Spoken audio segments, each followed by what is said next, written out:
with their tufts of grassy foliage atop blackened trunks. The grass tree is one of Australia's most iconic plants and can be a stunning addition to the garden. Before I look at the ins and outs of replanting grass trees, I'm meeting with Andrew Beck to learn about the significance of the grass tree to Aboriginal people. Today we're in Noongar country, and this particular area here was used heavily in different seasons. Different stories were told up here, different songs were sung in this place here. You can see from the escarpment, you look over to the city and it's like a big valley. You can see like forever. Wow, I see what you mean about the view. Yeah, it's one of the magic spots around Perth here. Just breathtaking. And grass trees grow right through here, don't they? Yeah, grass trees are prolific through this area. You'll see quite a few of them as you scan through the bush. What's the traditional name for grass trees? The Noongar people know the grass tree as a Balga tree. It's got a spiritual connection as well as a practical use for it. You see it up with a silhouette on an escarpment, for instance. It looks like someone could be standing there, so it's that element of looking over us. The connection to land itself is very significant. Which part of the grass tree was used for making fires? The stalk you see coming up through the middle of it. You get one grass tree where it's got a nice thick stalk coming out of it, and then you get another grass tree that's got the thin stalk.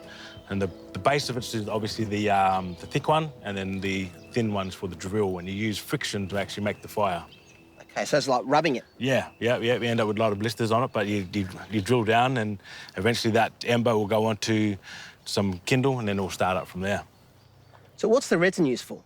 The resin's used for glues. It's a nice bonding agent that helps things stick together, tying in coolamans and throwing sticks and things like that. It's almost glass-like, isn't it? It is, yeah. And if you actually break it off and smell it, it's got a great aroma to it as well. You know, it's really light, even though it seems so dense like glass. It's really light. Yeah, that's right. And we grind it up and make it to a powder form, or you can just put it next to the fire and it will actually melt down. So the grass tree really was a kind of one-stop shop for Aboriginal people, wasn't it? It most definitely was, yeah. It's multiple uses. It's very important. It's one of those things that was used daily for survival, and now it's one of those things that we have to teach constantly to make sure the young people are keeping our culture alive. And Andrew regularly shares his cultural knowledge of these magnificent plants with a team whose role it is to rescue them from sites scheduled for redevelopment. So, Justin, is it fair to say that you're a bit of a grass tree guru? Oh, well, Josh, after 10 years in the business, I'd like to think so. We saw a good opportunity and something to help the environment, to go out to a site that would otherwise be just cleared under licence and these mulched. We go out, take a lot of them, bring them back here. So essentially they're salvaged? We salvage them, hold them here, nurture them, and then they're rehomed to many places. Give them a second life. And how many trees would you have bagged up here? Generally between 7,000 and 7,500 we try and keep. The reason for that is we keep all our stock for 12 months to make sure they've got new root development on them, which gives them a really, really high success rate. They must be heavy to move. Yeah, very heavy. Some of them, the smaller ones, even are 200, 250 kilo, right up to the large specimens, which are about a tonne.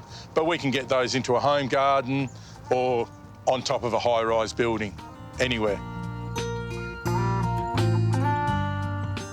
How about this monster over here? Magnificent specimen, isn't it? This has got to be 3.5 metres high. Yeah, this one would be 350 years plus in age.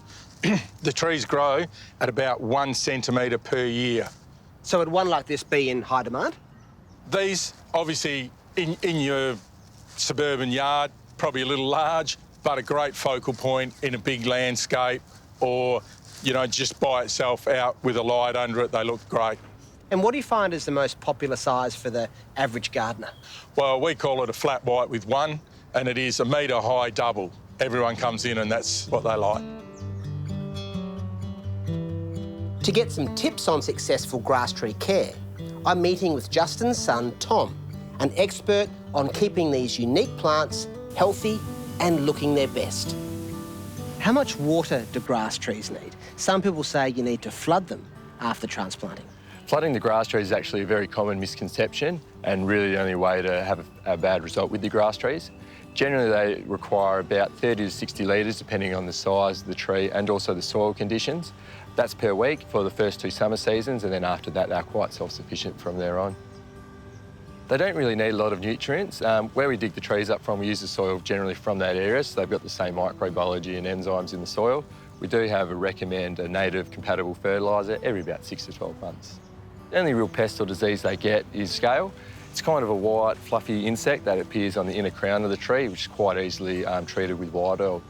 1 application per week for 2 to 3 weeks generally clears up a severe scale infection. What about pruning to keep them looking good? Now, some people suggest they should be set on fire, but that doesn't seem very safe to me. It's not very safe, but the theory behind burning is just to reduce the thatch load on the tree.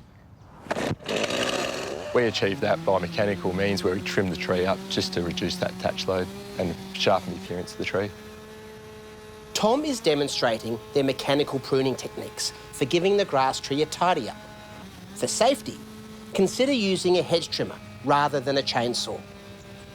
Follow the contours of the trunk and be careful not to cut too deeply into the crown where the new foliage grows from.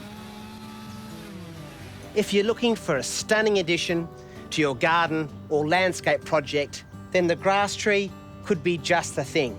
Of course, only ever source grass trees that have been legally transplanted and from a licensed supplier.